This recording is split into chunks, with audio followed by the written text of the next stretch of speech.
Hey everyone, welcome to a new episode of Go Train Your Dog today. Today's episode, we're going to talk about dog commands and how are you saying them to your dog. Did you know there's actually multiple different ways we like to do this? For example, when we say a command to our dog like sit, Ivor, come here, hold on. So if I say, Ivor, sit, he sat, good boy. That's one way of doing it, all right? That's just telling a dog the command. But there's other ways of doing it. Ivor. Here. Come here. Ivor. And then just lifting my hand up. He sits. Same thing. And then the third way that I always love to have people doing it is where Ivor. That way. He offered to sit. I didn't even say it. Good boy. Good job, buddy. You did so good. So that's what it's about. So let's break that down, okay?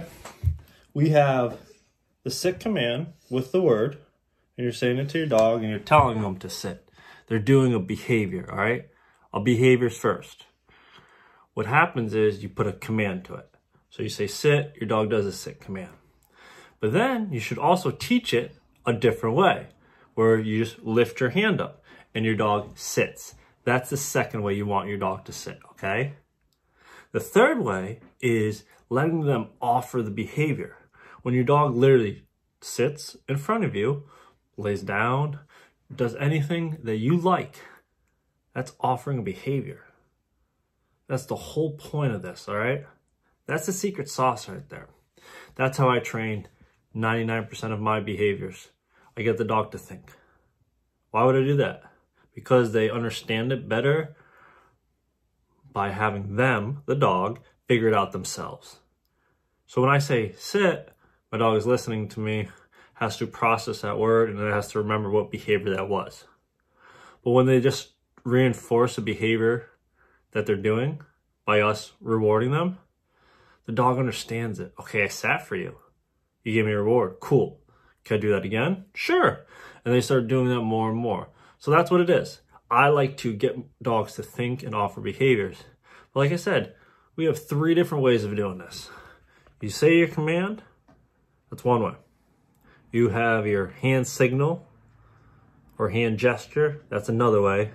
And then the third way is having your dog offer the behavior. Now, what I don't want you to do is do them all at the same time. Your dog's going to offer the behavior, you say sit, and you lift your hand. Your dog's going to be like, what? Break it down. And this is going to help you if you're stuck on a command with your dog that they're not understanding the word separate from the lure. It's probably why.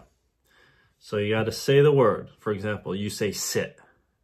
Then if your dog doesn't sit, you show them how to sit. Think of it like that. So when you're doing this stuff, break it down like that. Sit is sit, and then there's sit with the hand signal, but then there's really just the hand signal. I know, dog training gets a little complex sometimes, but that's why I wanted to explain this today.